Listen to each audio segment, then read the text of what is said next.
Hello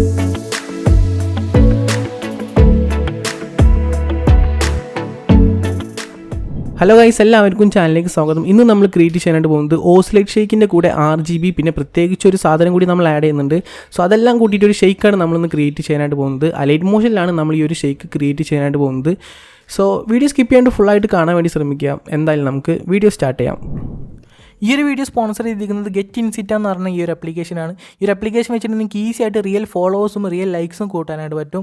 ഈ ഒരു application നിങ്ങൾ ഓപ്പൺ ചെയ്യുകയാണെങ്കിൽ താഴെ നിങ്ങൾക്ക് 4 ഓപ്ഷൻസ് കാണാനായിട്ട് പറ്റും. ഫസ്റ്റ് ഓപ്ഷൻ എന്താണെന്ന് വെച്ചാൽ നിങ്ങൾ ഒരാളെ ഫോളോ ചെയ്യുകയാണെങ്കിൽ നിങ്ങൾക്ക് 100 കോയിൻസ് വെച്ചിട്ട് കിട്ടും. നിങ്ങൾ ഒരാളെ ലൈക്ക് ചെയ്യുകയാണെങ്കിൽ നിങ്ങൾക്ക് 20 കോയിൻസ് വെച്ചിട്ട് കിട്ടും. അങ്ങനെയാണ് ഇതിൽ കോയിൻസ് നമ്മൾ എടുക്കുന്നത്. പിന്നെ നിങ്ങൾ രണ്ടാമത്തെ ഓപ്ഷൻ വെച്ച് നോക്കുകയാണെങ്കിൽ ഇതിൽ ഗെറ്റ് ഫോളോവേഴ്സ് ഉണ്ട്, ഗെറ്റ് ലൈക്സും ഉണ്ട്. നിങ്ങൾക്ക് എങ്ങനെയാണ് ഫോളോവേഴ്സിനെ ബൈ ചെയ്യുകയെന്ന് വെച്ചാൽ നിങ്ങളിപ്പോൾ നേരത്തെ ഇവിടെ നിന്ന് കിട്ടിയ ഒരു കോയിൻസ് വെച്ചിട്ടാണ് നമ്മളിവിടെ ഫോളോവേഴ്സിന് ലൈക്സും ബൈ ചെയ്യുന്നത്. നിങ്ങൾ ഒരുപാട് പ്ലാൻസ് ഉണ്ട്, ഇപ്പോൾ കുറച്ച് പ്ലാൻസ് ഉണ്ട്. അതിൽ ഏതെങ്കിലും ഒരു പ്ലാൻ സെലക്ട് ചെയ്തിട്ട് ഗെറ്റ് ഫോളോവേഴ്സിനെ ക്ലിക്ക് ചെയ്യുകയാണെങ്കിൽ നിങ്ങൾക്ക് അത്രയും ഫോളോവേഴ്സിനെ നിങ്ങൾക്ക് കിട്ടും. ഗെറ്റ് ലൈക്ക് ആണ് വേണ്ടതെന്നുണ്ടെങ്കിൽ ഇവിടെ ഏതെങ്കിലും ഒരു പ്ലാൻ സെലക്ട് ചെയ്തതിനു ശേഷം ഗെറ്റ് ലൈക്സിനെ ക്ലിക്ക് ചെയ്യുകയാണെങ്കിൽ നിങ്ങൾക്ക് അത്രയും ലൈക്സ് കിട്ടും. പിന്നെ മൂന്നാമത്തെ ഓപ്ഷൻ എന്താണെന്ന് വെച്ചാൽ നിങ്ങൾക്ക് ഇവിടെ ഫോളോവും ലൈക്കും ചെയ്യാണ്ട് കോയിൻസ് വേണമെന്നുണ്ടെങ്കിൽ നിങ്ങൾക്ക് ഇവിടെ കോയിൻസ് ബൈ ചെയ്യാനുള്ള ഓപ്ഷൻ ഇവർ പ്രൊവൈഡ് ചെയ്യുന്നുണ്ട്. ഓക്കെ, ഇനി ഞാൻ ഇതിലെങ്ങനെ ഫോളോവേഴ്സിനെ ബൈ ചെയ്യാന്നുള്ളത് ജസ്റ്റ് ഒന്ന് കാണിച്ചു തരാം. ഈ ഒരു ഭാഗത്തോട്ട് വന്നിട്ട് നിങ്ങൾക്ക് എത്രയാണോ ഫോളോവേഴ്സിന് വേണ്ടത് ആ ഒരു ഓപ്ഷൻ ഇതിൽ സെലക്ട് ചെയ്ത് കൊടുത്തതിന് ശേഷം ഗെറ്റ് ഫോളോവേഴ്സ് നൗ ക്ലിക്ക് ചെയ്യുക. അപ്പോൾ സക്സസ്ഫുൾ എന്ന് പറഞ്ഞിട്ടൊരു ഓപ്ഷൻ വന്നിട്ടുണ്ടാവും. ഇനി നിങ്ങൾ നേരെ ഇൻസ്റ്റാഗ്രാം എടുത്ത് നോക്കിയാൽ നിങ്ങൾക്ക് കാണാനായിട്ട് പറ്റും, റീഫ്രഷ് ചെയ്ത് നോക്കിയാൽ കാണാനായിട്ട് പറ്റും, ഒരുപാട് ഫോളോവേഴ്സ് വന്നതായിട്ട് കാണാനായിട്ട് പറ്റും. ഇത് റീഫ്രഷ് ചെയ്തുകൊണ്ടിരിക്കുന്ന നേരെ അത്രയും ഫോളോവേഴ്സ് വന്നുകൊണ്ടിരിക്കും. സോ താല്പര്യമുള്ളവരാണെങ്കിൽ താഴെ ഡിസ്ക്രിപ്ഷനിൽ ലിങ്ക് കൊടുത്തിട്ടുണ്ട്. താല്പര്യമുള്ളവരാണെങ്കിൽ അവിടെ പോയിട്ട് ഈ ഒരു ആപ്ലിക്കേഷൻ ഡൗൺലോഡ് ചെയ്ത് യൂസ് ചെയ്ത് നോക്കുക. പ്രത്യേകം ശ്രദ്ധിക്കുക, നിങ്ങളൊരു കണ്ടന്റ് ക്രിയേറ്റർ ആണെങ്കിൽ അങ്ങനത്തെ അക്കൗണ്ടിലൊന്നും ഇങ്ങനത്തെ ഫോളോവേഴ്സിനെ കയറ്റാണ്ടിരിക്കുക. അത് നിങ്ങളുടെ റീച്ചിനെ നന്നായിട്ട് ബാധിക്കും. സോ താല്പര്യമുള്ളവരാണെങ്കിൽ മാത്രം ഈ ഒരു ആപ്ലിക്കേഷൻ ഡൗൺലോഡ് ചെയ്തിട്ട് യൂസ് ചെയ്ത് നോക്കുക. ഓക്കെ, സോ ഞാനിവിടെ അലൈറ്റ്മോഷൻ ഓപ്പൺ ചെയ്തിട്ട് ഒരു പ്രൊജക്റ്റ് ക്രിയേറ്റ് ചെയ്ത് വെച്ചിട്ടുണ്ട് 4:5 എന്ന റേഷ്യോയിൽ. ഇവിടെ ഞാൻ 2 വീഡിയോസ് ആഡ് ചെയ്ത് വെച്ചിട്ടുണ്ട്. അതിൻ്റെ സെൻട്രലായിട്ട് ട്രാൻസിഷൻ വരേണ്ട ഭാഗത്തായിട്ട് ഞാനൊരു മാർക്കും കൂടെ ആഡ് ചെയ്തിട്ടുണ്ട്. ഇനി നമുക്ക് എങ്ങനെ ഈ ഒരു ഷെയ്ക്ക് ക്രിയേറ്റ് ചെയ്യാമെന്നുള്ളത് നോക്കും. അതിനായിട്ട് നമുക്കിവിടെ ഫസ്റ്റ് നമ്മുടെ രണ്ടാമത്തെ ലെയർ സെലക്ട് ചെയ്യുക, മൂവ് ആൻഡ് ട്രാൻസ്ഫോം ക്ലിക്ക് ചെയ്യുക. പൊസിഷനിൽ പോയിട്ട് ഇത് ഒരു ഇമ്പോർട്ടൻ്റ് ആയിട്ടുള്ളൊരു സ്റ്റെപ്പാണ്. സോ പൊസിഷനിൽ പോയിട്ട് 2 കീ ഫ്രെയിംസ് ആഡ് ചെയ്യുക. ഫസ്റ്റ് കീ ഫ്രെയിം ഇങ്ങനെ ഞാൻ ചെയ്യുന്ന രീതിയിൽ പൊസിഷനിൽ ഇതേപോലെ ചെയ്ത് കൊടുക്കുക. റൈറ്റ് സൈഡിലോട്ട് സ്ക്രോൾ ചെയ്യുക. അതിനുശേഷം ഈ ഒരു രീതിയിൽ വരുന്ന രീതിയിൽ സെറ്റ് ചെയ്ത് കൊടുത്തതിന് ശേഷം ആ ഒരു കീ ഫ്രെയിം എടുത്തിട്ട് ഏറ്റവും സ്റ്റാർട്ടിങ്ങിലോട്ട് ഡ്രാഗ് ചെയ്ത് കൊടുക്കുക. അതിനുശേഷം ഞാൻ കാണിച്ചു തരുന്ന ഈ ഒരു ഗ്രാഫ് സെറ്റ് ചെയ്ത് കൊടുക്കുക. ഇപ്പോൾ നമുക്ക് അവിടുന്ന്, അതായത് റൈറ്റിൽ നിന്ന് ഇങ്ങനെ വരുന്ന രീതിയിൽ നമുക്കൊരു ആനിമേഷൻ കിട്ടും. ഇനി നമ്മൾ ബാക്ക് വരിക, അതിനുശേഷം എഫക്ട്സിൽ പോവുക, ആഡ് എഫക്റ്റ് ക്ലിക്ക് ചെയ്യുക. അതിനുശേഷം മൂവ് ആൻഡ് ട്രാൻസ്ഫോമിൽ പോയിട്ട് ഓസിലേറ്റ് ഷേക്ക് ഇതിലോട്ട് സ്റ്റാൻഡേർഡ് സെറ്റിങ്സോട് കൂടി ആഡ് ചെയ്യുക. ആംഗിൾ എടുത്തിട്ട് 90 ഡിഗ്രി ആക്കി കൊടുക്കുക.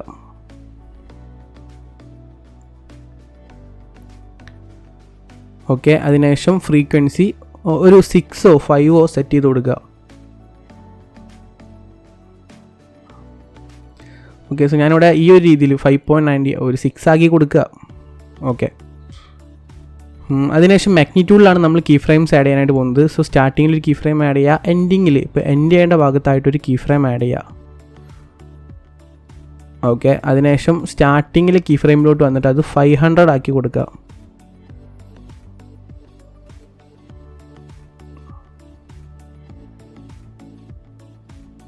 ഓക്കെ, അതിനുശേഷം എൻഡിങ്ങിൽ കീ ഫ്രെയിമിലോട്ട് വന്നിട്ട് അത് 0 ആക്കി കൊടുക്കുക.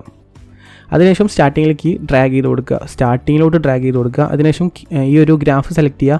അതിനുശേഷം ഞാനിവിടെ കൊടുക്കുന്ന ഈ ഒരു ഗ്രാഫ് തന്നെ നിങ്ങൾ, അല്ലെങ്കിൽ നിങ്ങളുടെ ചോയ്സാണ്, നിങ്ങൾക്ക് ഷെയ്ക്ക് വരേണ്ട രീതിയിൽ നിങ്ങൾ ജസ്റ്റ് ഗ്രാഫ് ഒന്ന് ആഡ് ചെയ്ത് കൊടുത്താൽ മതി.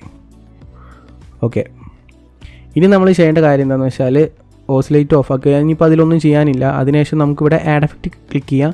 അതിനുശേഷം ഡിസ്ട്രക്ഷൻ്റെ ആപ്പിൽ പോയി നിങ്ങൾക്ക് ടൈൽസ് കാണാൻ പറ്റും, ജസ്റ്റ് ആഡ് ചെയ്ത് കൊടുക്കുക. അതിനുശേഷം മിറർ ഓപ്പൺ ചെയ്യുക. അതിനുശേഷം ഈ ഒരു ടൈൽസ് എടുത്തിട്ട് ഏറ്റവും മുകളിലോട്ട് ഡ്രാഗ് ചെയ്ത് കൊടുക്കുക. ഇനി നമ്മുടെ നെക്സ്റ്റ് സ്റ്റെപ്പാണ് മോഷൻ ബ്ലർ. സോ മോഷൻ ബ്ലറിന് മുമ്പായിട്ട് നമുക്കിവിടെ എക്സ്പോഷർ ആൻഡ് ഗാം ഉണ്ടാവും. സോ അതും കൂടി ആഡ് ചെയ്ത് കൊടുക്കുക. സ്റ്റാൻഡേർഡ് സെറ്റിങ്സോട് കൂടി എക്സ്പോഷർ ആൻഡ് ഗാം ആഡ് ചെയ്യുക. അതിനുശേഷം എക്സ്പോഷറിൽ 2 കീ ഫ്രെയിംസ് ആഡ് ചെയ്യുക, സ്റ്റാർട്ടിങ്ങും എൻഡിങ്ങും. ഓക്കെ, സ്റ്റാർട്ടിങ് 0 സ്റ്റാർട്ടിങ് ഒരു 1 ആക്കി കൊടുക്കുക. അതിനുശേഷം എൻഡിങ് 0 ആക്കുക. അതിനുശേഷം സ്റ്റാർട്ടിങ്ങിൽ കീ ഫ്രെയിം ഡ്രാഗ് ചെയ്ത് കൊടുക്കുക സ്റ്റാർട്ടിങ്ങിലോട്ട്. അതിനുശേഷം ഒരു ഗ്രാഫ്, ഇപ്പോൾ ഞാനിപ്പോൾ എല്ലാത്തിലും ഈ ഒരു ഗ്രാഫാണ് ആഡ് ചെയ്യുന്നത്. Okay fine. അതിനുശേഷം നമ്മൾ ബാക്ക് വരിക. അതിനുശേഷം ആഡ് എഫക്റ്റ് ക്ലിക്ക് ചെയ്യാം. ബ്ലറിൽ പോയിട്ട് മോഷൻ ബ്ലർ കൂടി ആഡ് ചെയ്ത് കൊടുക്കുക. സോ ടോട്ടൽ 4 എഫക്ട്സ് ഇപ്പോൾ നമ്മൾ ആഡ് ചെയ്ത് കൊടുത്തിട്ടുണ്ട്. ഇനി നമ്മൾ ബാക്ക് വരാം. ഇനി നമുക്ക് ഫസ്റ്റത്തെ ലെയറിൽ നമുക്കൊരു എന്തെങ്കിലും ഒരു ട്രാൻസിഷൻ കൊടുക്കണം. ഞാനിപ്പോൾ ഇവിടെ ഒരു സൂം ഔട്ടാണ് കൊടുക്കുന്നത്. സോ നമുക്കൊരു നൾ ആഡ് ചെയ്ത് കൊടുക്കാം. പ്ലസ് ബട്ടൺ ക്ലിക്ക് ചെയ്യുക, ഒബ്ജക്റ്റ് ക്ലിക്ക് ചെയ്യുക, ഒരു നൾ ആഡ് ചെയ്ത് കൊടുക്കുക. Okay fine.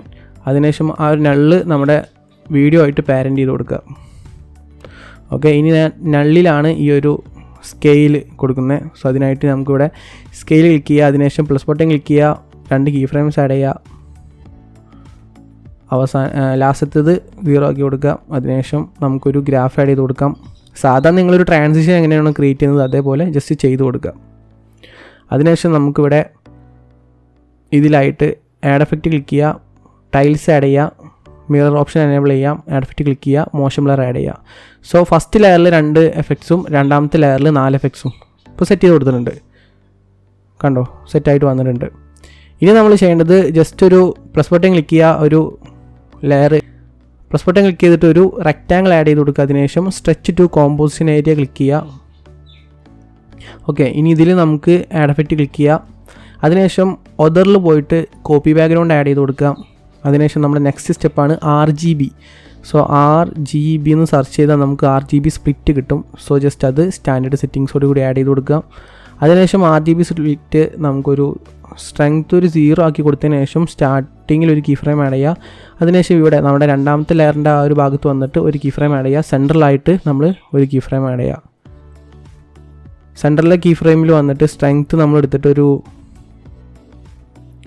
20 or 30 സെറ്റ് ചെയ്ത് കൊടുക്കുക. അതിനുശേഷം നമുക്കിവിടെ ഫസ്റ്റത്തെ കീ ഫ്രെയിമും രണ്ടാമത്തെ കീ ഫ്രെയിം, അതായത് സെൻട്രലിലെ കീ ഫ്രെയിമിലും ഗ്രാഫ് സെലക്ട് ചെയ്തതിന് ശേഷം ഈ ഒരു ഗ്രാഫ് നിങ്ങൾ സെറ്റ് ചെയ്യുക.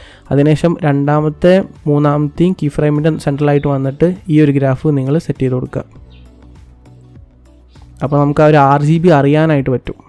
ഓക്കെ, അതിനുശേഷം നമ്മൾ ഇപ്പോൾ നിങ്ങൾക്ക് ഇവിടെ ശ്രദ്ധിച്ചാൽ മനസ്സിലാവും, നമ്മുടെ ആ ഒരു എഡ്ജിലെല്ലാം ആ ഒരു RGB വന്നതായിട്ട് കാണാൻ പറ്റും. അത് മായ്ക്കാനായിട്ട് ജസ്റ്റ് ആ ഒരു ഗ്രൂപ്പ് സെലക്ട് ചെയ്യുക, എഫക്റ്റ് സെലക്ട് ചെയ്യുക, ആഡ് എഫക്റ്റ് സെലക്ട് ചെയ്യുക, ടൈൽസ് ഇതിലും ആഡ് ചെയ്ത് കൊടുക്കുക. അതിനുശേഷം മിറർ എനേബിൾ ചെയ്യുക. അതിനുശേഷം ആ ഒരു ടൈൽസ് എടുത്തിട്ട് RGBയുടെ മുകളിൽ പ്ലേസ് ചെയ്യുക. അപ്പോൾ നമുക്ക് ആ ഒരു എഡ്ജിലുള്ള കാര്യങ്ങളൊക്കെ മാറിക്കിട്ടും.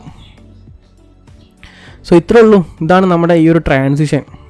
ഇനിയിപ്പോൾ നിങ്ങൾക്ക് ഈ ഒരു ട്രാൻസിഷൻ പ്രാക്ടീസ് ചെയ്ത് പഠിക്കണം എന്നുണ്ടെങ്കിൽ ഈ ഒരു പ്രൊജക്റ്റിൻ്റെ XML ഫയൽ ഞാൻ ഡിസ്ക്രിപ്ഷനിൽ കൊടുത്തിട്ടുണ്ടാകും. താല്പര്യമുള്ളവരെല്ലാവരും അവിടെ പോയിട്ട് ഈ ഒരു XML ഫയൽ ഡൗൺലോഡ് ചെയ്ത് ജസ്റ്റ് പ്രാക്ടീസ് ചെയ്ത് നോക്കുക. അത് പ്ലേസ് ചെയ്യാണ്ട് പ്രാക്ടീസ് ചെയ്ത് നോക്കി പഠിച്ചിട്ട് നിങ്ങൾ സ്വന്തമായിട്ട് തന്നെ ക്രിയേറ്റ് ചെയ്യാനായിട്ട് ശ്രമിക്കുക. So thanks for watching. We can see next time. By.